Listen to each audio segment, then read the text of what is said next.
বিসমিল্লাহির রহমানির রহিম। Not perfect BD YouTube channel এবং ফেসবুক পেজের পক্ষ থেকে সকল চাকরি প্রত্যাশীদের সুস্বাগতম।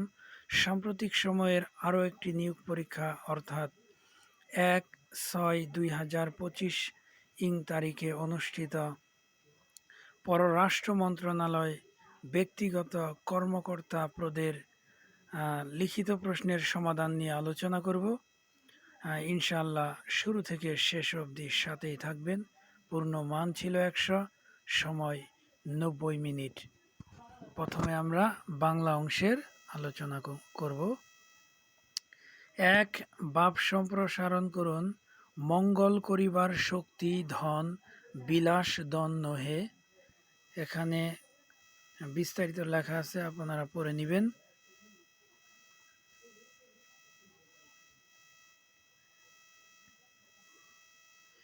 2. সারমর্ম লিখুন। শুধু গাফলতে, শুধু খেয়ালের ভুলে দরিয়া অথই ভ্লান্তি নিয়াসি তুলে, আমাদের ভুলে পানির কিনারে মুসাফির দল বসি, দেখেছে সবয়ে অন্ত গিয়াছে তাদের সেতারা শশী। অর্থাৎ উত্তর, নানা ভুল ভ্রান্তি, দায়িত্ব কর্তব্যের অবহেলার কারণে জাতীয় জীবন আজ সংকটাপূর্ণ। জাতীয় নেতৃত্বের ভুলের কারণে সমগ্র জাতির জীবনে নেমে এসেছে ঘোর অমানিশা। এ অবস্থা থেকে উত্তরণের জন্য প্রয়োজন জাতীয় নেতৃত্বের। 3. বানানগুলোর শুদ্ধ রূপে লিখুন। এখানে আছে প্রজ্বলন শুদ্ধ, পয় রফলা বর্গীয় জবয়যুক্ত ল দন্তের ন প্রজ্বলন।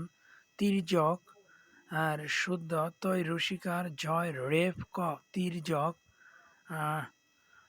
সাচ্ছল বা সচ্ছল, এটা হবে দন্তের স চ ছয়যুক্ত ল সচ্ছল। বন্দা এর শুদ্ধ, ভ দন্তের ন দয় যুক্ত জফলা আকার বন্দা। প্রাণীবিদ্যা এর শুদ্ধ, পয় রফলা আকার মূর্ধন্যয় রসিকার, বয় রসিকার দয় জফলা আকার প্রাণীবিদ্যা। 4. এক কথায় প্রকাশ। ক্ষমার যোগ্য, ক্ষমার হ, যা পূর্বে শোনা যায়নি, অশ্রুতপূর্ব, সম্মুখে অগ্রসর হয়ে অভ্যর্থনা প্রত্যুত গমন, যা কখনো নষ্ট হয় না। অবিনশ্বর, পড়ার উপযুক্ত, পাঠ্য। ইংরেজি অংশ। 1. Write an essay on primary education in Bangladesh. বাংলাদেশের প্রাথমিক শিক্ষার উপরে একটি রচনা লিখতে বলছে। তো রচনাটি নিচে বিস্তারিত লেখা আছে, আপনারা দেখে নেবেন step by step.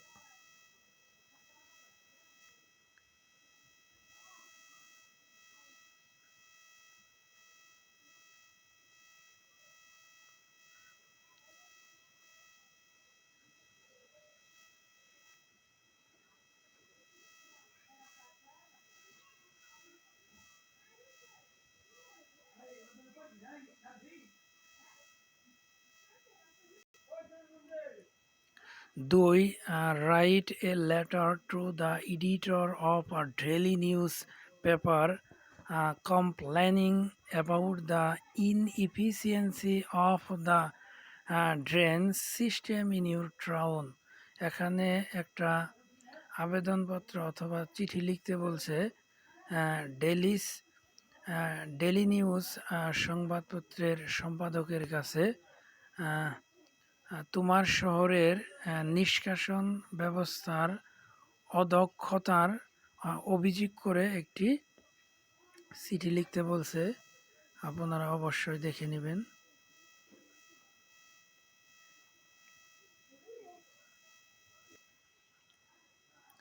3 number, read the passage carefully and answer the following questions. এখানে প্যাসেজগুলা মনোযোগ সহকারে পড়তে বলছে এবং নিচে প্রশ্নের উত্তর দিতে বলছে, অর্থাৎ self control is at the root of many human virtues. আত্মসংযম হলো মানব জাতির সকল গুণের প্রধান। অর্থাৎ প্যাসেজটি আপনারা মনোযোগ দিয়ে পড়ে নেবেন। এখানে প্রশ্নগুলো হলো, A what will happened when a man yields up his moral freedom. এটার অর্থ হলো কি হবে যখন একজন মানুষ তার নৈতিক স্বাধীনতাকে ত্যাগ করবে। নিচে উত্তর দেওয়া আছে, আপনারা দেখে নেবেন। B, how can instinctive impulse he resisted by a man. অর্থাৎ একজন মানুষ কর্তৃক কিভাবে সহজাত প্ররোচনা প্রতিহত করা যায়। C number, who deserves praise. C নাম্বারের অর্থ হলো কারা বা কে প্রশংসা পাওয়ার যোগ্য। D, whom can we call a really strong man. কাকে আমরা প্রকৃতপক্ষে শক্তিশালী মানুষ বলতে পারি। E number, what virtues can defeat the vicious desires. অর্থাৎ কি গুণাবলী দুষ্ট কামনা গুলোকে পরাজিত করতে পারে। প্রত্যেকটা প্রশ্নের উত্তর নিচে দেওয়া আছে, আপনারা প্রশ্নগুলোর উত্তর আপনারা পড়ে নিতে পারেন।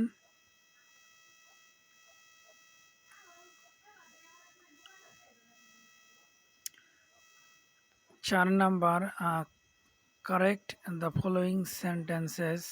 এ, this house is belongs to my brother. এখানে অক্সিলারি ভার্ব ইজ এটা হবে না, আর ভার্ব এর প্রেজেন্ট ফর্ম হবে এবং কি ভার্বের সাথে এস যুক্ত হবে। অর্থাৎ এই বাক্যটি হবে present indefinite tense. This house belongs to my brother. বাড়িটি আমার ভাইয়ের অধীনে, অথবা বাড়িটি আমার ভাইয়ের।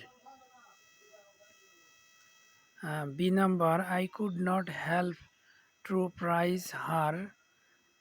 এখানে প্রিপোজিশন টু বসবে না, অর্থাৎ টু উঠে যাবে, তারপর ভার্বের সাথে আইনজি যুক্ত হবে। অর্থাৎ I could not help praising her. আমি তার প্রশংসা না করে পারলাম না। C number, open page 50। আমরা জানি পেজের ক্ষেত্রে আমরা প্রিপোজিশন এট ব্যবহার করি, অর্থাৎ ওপেন এট পেজ 50, 50 পৃষ্ঠা খুলো। D number, they are living in Dhaka for 5 years। এখানে সময়ের উল্লেখ রয়েছে, অর্থাৎ এরকম tense present perfect continuous tense হয়। অর্থাৎ আর এর জায়গায় আমাদের হ্যাভ বিন হবে, অর্থাৎ they have been living in Dhaka. তারা ঢাকায় থাকতেছে অথবা বসবাস করতেছে ফর 5 years, 5 বছর ধরে। E number, 7 miles are a long distance.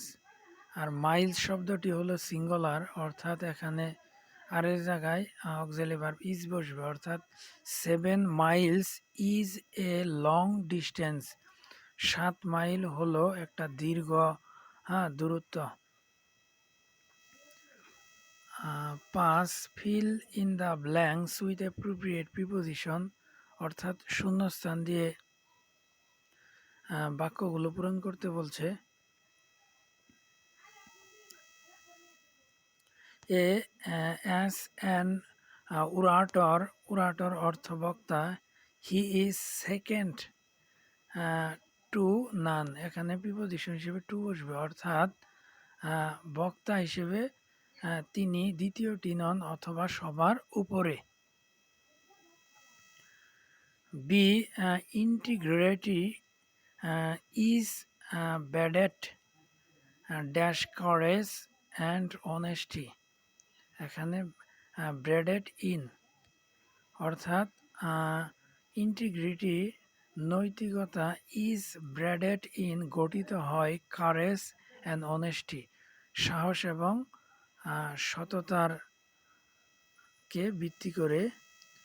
C number, she is starting dash at the moment, আমরা জানি স্টার্টিং এর পরে অ্যাট বসে, অর্থাৎ she is starting at the moment, এই মুহূর্তে তিনি পড়ছেন। D number, two students are absent, absent from মানে অনুপস্থিত, অ্যাবসেন্ট ফ্রম দ্য ক্লাস, দুইজন শিক্ষার্থী ক্লাসে অনুপস্থিত। ই ক্রেডিট দ্য অ্যামাউন্ট, অ্যামাউন্টের পরে টু বসে, অ্যামাউন্ট টু মাই অ্যাকাউন্ট, টাকাগুলো আমার অ্যাকাউন্টে জমা রাখো। 6. Make meaningful sentences with the following phrases and idioms. A number লেখা আছে রেড লেটার ডে, স্মরণীয় দিন।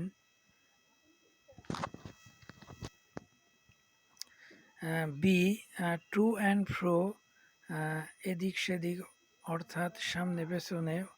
C once in a blue moon, কদাচিৎ। ডি ফ্রান্স বা ফ্রান্স লেফ, এটার অর্থ হলো অনুমতি না নিয়ে বা না জানিয়ে ত্যাগ করা। ই ইন্ড ইন স্মোক, ব্যর্থ হওয়া। বাক্য এ নাম্বারে, 30 December is a red letter day in my life, 30শে ডিসেম্বর হলো আমার জীবনে একটি স্মরণীয় দিন। B number, journeys to and fro between Dhaka and Chattogram, Dhaka এবং চট্টগ্রামে কি করো, এদিক সেদিক অথবা সামনে পিছনে ভ্রমণ করো। C number, he comes here once in a blue moon, তিনি এখানে খুব কম আসেন। D number, never take French, leave as the boss is very strict in this matter, অর্থাৎ ফরাসিরা কখনোই চলে যাবে না, কারণ বস এই বিষয়ে খুব কঠোর। গণিত অংশ, পিতা পুত্রের এই অঙ্কটি প্রায় নিয়োগ পরীক্ষাতেই দেখা যাচ্ছে। পিতা ও পুত্রের বর্তমান বয়সের অনুপাত 7:2 এবং 5 বছর পর তাদের বয়সের অনুপাত 8:3 হবে। তাদের বর্তমান বয়স কত? এই অঙ্কটি আমরা এভাবে করব, এখানে বর্তমানের অনুপাত দেওয়া আছে, আমরা করব ধরি পিতার বর্তমান বয়স 7x, পুত্রের 2x, 5 বছর পরে 5 যোগ হবে, অর্থাৎ 5 বছর পর পিতার বয়স হবে 7x + 5, পুত্রের 2x + 5। তারপর শর্ত মতে বাম পাশে আমরা পিতার বয়স এবং পুত্রের বয়স লিখব, ডান পাশে 5 বছর পরে অনুপাত লিখব। তারপর আর গুণন করব, আমাদের x এর মান বের হবে 5, অর্থাৎ পিতার বর্তমান বয়স 5 × 7 = 35 বছর, পুত্রের বর্তমান বয়স 5 × 2 = 10 বছর। বি নাম্বার, 12 + 24 + 48 + 768 ধারাটির সমষ্টিগত। অঙ্কটি এখানে ব্যাখ্যামূলক করা আছে, আপনারা অবশ্যই হাতে কলমে প্র্যাকটিস করবেন।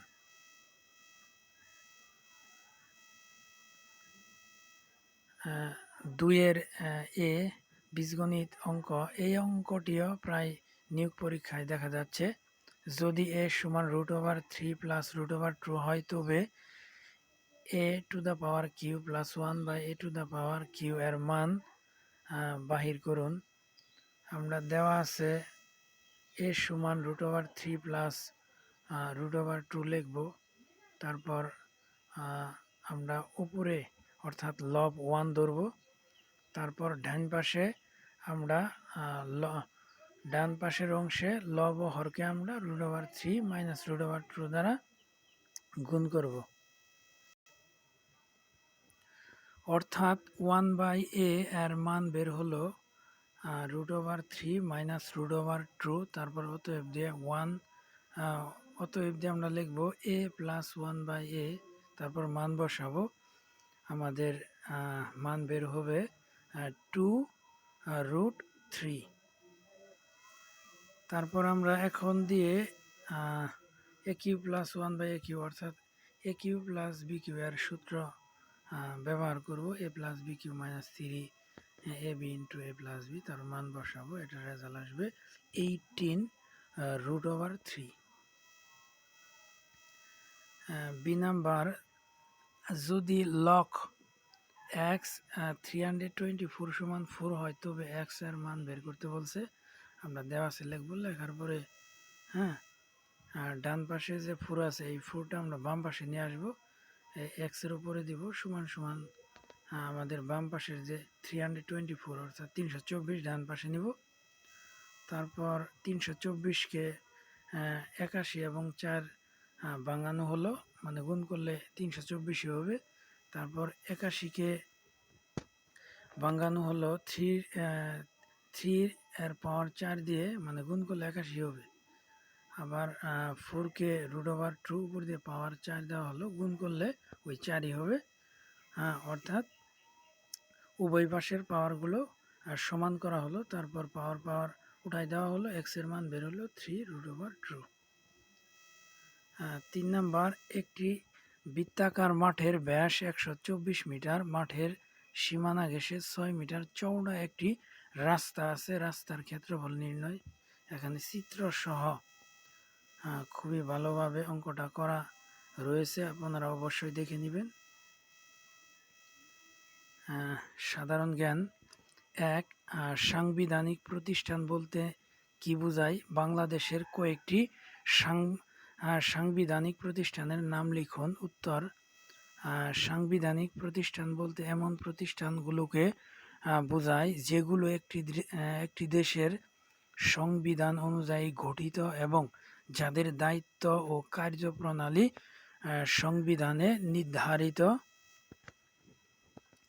থাকে। এই প্রতিষ্ঠানগুলো রাষ্ট্র পরিচালনায় ভারসাম্য রক্ষা, ন্যায় বিচার প্রতিষ্ঠা ও গণতান্ত্রিক প্রক্রিয়ায় বজায় রাখতে গুরুত্বপূর্ণ ভূমিকা পালন করে।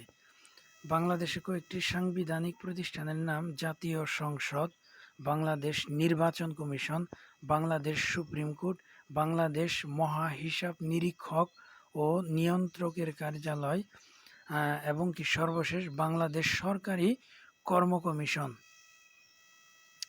2, বাংলাদেশের 3টি জিআই অর্থাৎ জিওগ্রাফিক্যাল ইন্ডিকেশন পণ্যের নাম লিখুন। আন্তর্জাতিক কোন সংস্থা কত সালে এগুলোর নিবন্ধন প্রদান করে? উত্তর, ভৌগোলিক নিদর্শক। জিআই অর্থাৎ জিওগ্রাফিক্যাল ইন্ডিকেশন হলো এমন একটি চিহ্ন বা নাম যা নির্দিষ্ট ভৌগোলিক অঞ্চলের একটি পণ্যের গুণগত মান, খ্যাতি বা অন্যান্য বৈশিষ্ট্য নির্দেশ করে। পণ্যটির উৎপাদন, প্রক্রিয়াজাতকরণ ও প্রস্তুত প্রণালী সেই নির্দিষ্ট অঞ্চলের সুনির্দিষ্ট পরিবেশ, জলবায়ু এবং মাটি ও মানুষের দক্ষতার সাথে সম্পর্কিত হয়। বাংলাদেশের 3টি জিআই পণ্যের নাম: 1, জামদানি শাড়ি, এটা 17 নভেম্বর 2016 সালে স্বীকৃতিপ্রাপ্ত হয়।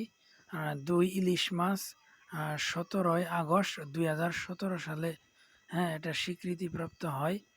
3 নাম্বার আছে ক্ষীরসাপাত আম, অর্থাৎ চাঁপাই নবাবগঞ্জের যে আম আছে এটা 27 জানুয়ারি 2019 সালে স্বীকৃতিপ্রাপ্ত হয়।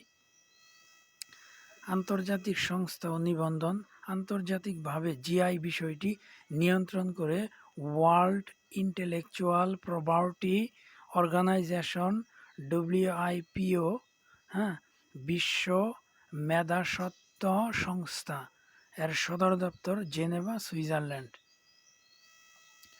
আর বাংলাদেশে জিআই পণ্যের নিবন্ধন ও সনদ প্রদানকারী সংস্থা পেটেন্ট, ডিজাইন ও ট্রেডমার্কস অধিদপ্তর, DPDT, শিল্প মন্ত্রণালয়। 21শে ফেব্রুয়ারিকে কোন আন্তর্জাতিক সংস্থা থেকে কত সালে আন্তর্জাতিক মাতৃভাষা দিবস হিসেবে স্বীকৃতি প্রদান করা হয়? অমর একুশে বইমেলা কে কখন শুরু করেন বা কখন থেকে শুরু হয়? এটার উত্তর ইউনেস্কো 1999 সালে 17 নভেম্বর 21শে ফেব্রুয়ারিকে আন্তর্জাতিক মাতৃভাষা দিবস হিসেবে ঘোষণা করে। এটি ছিল ইউনেস্কোর 30তম সাধারণ অধিবেশন। প্রথম আন্তর্জাতিক মাতৃভাষা দিবস পালিত হয় 2000 সালে 188টি দেশে। অমর একুশে গ্রন্থমেলার সূচনা করেন চিত্তরঞ্জন সাহা। তিনি 1972 সালে 8 ফেব্রুয়ারি ঢাকার বর্ধমান হাউস প্রাঙ্গণে একটি চটের ওপর 32টি বই সাজিয়ে প্রথমবারের মতো এই বইমেলার গোড়াপত্তন করেন। এই বইগুলো ছিল কলকাতা থেকে আনা মুক্তিযুদ্ধকালীন শরণার্থী লেখকদের লেখা এবং তার প্রতিষ্ঠিত স্বাধীন বাংলা সাহিত্য পরিষদ অর্থাৎ বর্তমানে মুক্তধারা প্রকাশনী থেকে প্রকাশিত। এই ক্ষুদ্র উদ্যোগী ধীরে ধীরে রূপ নেয় আজকের অমর একুশে গ্রন্থমেলায়, যা বর্তমানে বাংলা একাডেমি এবং সোহরাওয়ার্দী উদ্যান জুড়ে ফেব্রুয়ারি মাস জুড়ে অনুষ্ঠিত হয়। 4 SDG এবং MDGর পূর্ণরূপ কি এবং এদের পার্থক্য? উত্তর, MDGর পূর্ণরূপ মিলেনিয়াম ডেভেলপমেন্ট গোলস, অর্থ সহস্রাব্দ উন্নয়ন লক্ষ্য, এবং SDGর পূর্ণরূপ সাস্টেইনেবল ডেভেলপমেন্ট গোলস, অর্থ টেকসই উন্নয়ন লক্ষ্য। এদের পার্থক্য আপনারা দেখে নেবেন। 5 জাতিসংঘ সনদ কি? এ সনদ কবে স্বাক্ষরিত হয়? প্রতিষ্ঠাতা দেশ হিসেবে এর সদস্য সংখ্যা কত ছিল? উত্তর, জাতিসংঘ সনদ হলো একটি আন্তর্জাতিক চুক্তি যা জাতিসংঘ প্রতিষ্ঠার মূল দলিল। এই সনদে জাতিসংঘের লক্ষ্য, নীতি, কাঠামো ও কার্যপরিধি নির্ধারিত হয়েছে। জাতিসংঘ সনদ স্বাক্ষরিত হয় 1945 সালের 26শে জুন। এতে 50টি দেশ স্বাক্ষর করে, কিন্তু 24 অক্টোবর 1945 সালে পোল্যান্ডকে প্রতিষ্ঠাতা দেশ হিসেবে অন্তর্ভুক্ত করে এবং 51টি প্রতিষ্ঠাতা দেশ ধরা হয়। 6 পলিমার কি? কয়েকটা পলিমারের নাম লিখুন। উত্তর, পলিমার হলো এমন এক ধরনের যৌগ যা বহু সংখ্যক ক্ষুদ্র একক, অর্থাৎ যাদের বলে মনোমার, পরস্পরের সঙ্গে রাসায়নিক বন্ধনে যুক্ত হয়ে গঠিত হয়। পলি অর্থ অনেক এবং মার অর্থ একক, অর্থাৎ পলিমার মানে অনেক একক নিয়ে গঠিত বড় অণু। যেমন পলিথিন তৈরি হয় ইথিন নামক মনোমার থেকে। কয়েকটি পরিচিত পলিমারের নাম এখানে দেওয়া আছে, আপনারা অবশ্যই।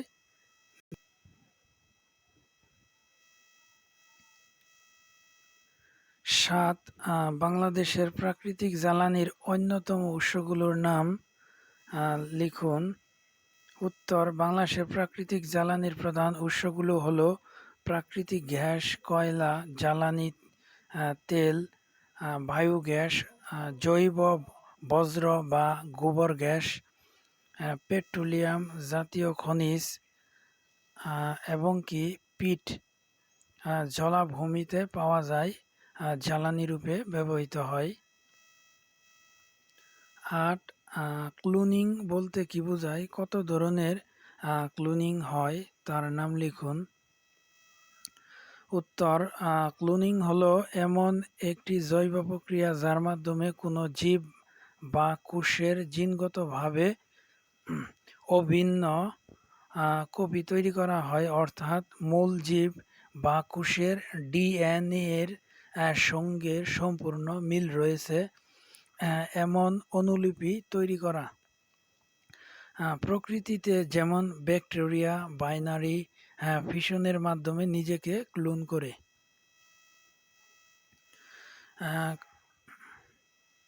কত ধরনের ক্লোন হয় এই যে নিম্নে সুন্দরভাবে লেখা আছে, আপনারা অবশ্যই দেখে নেবেন।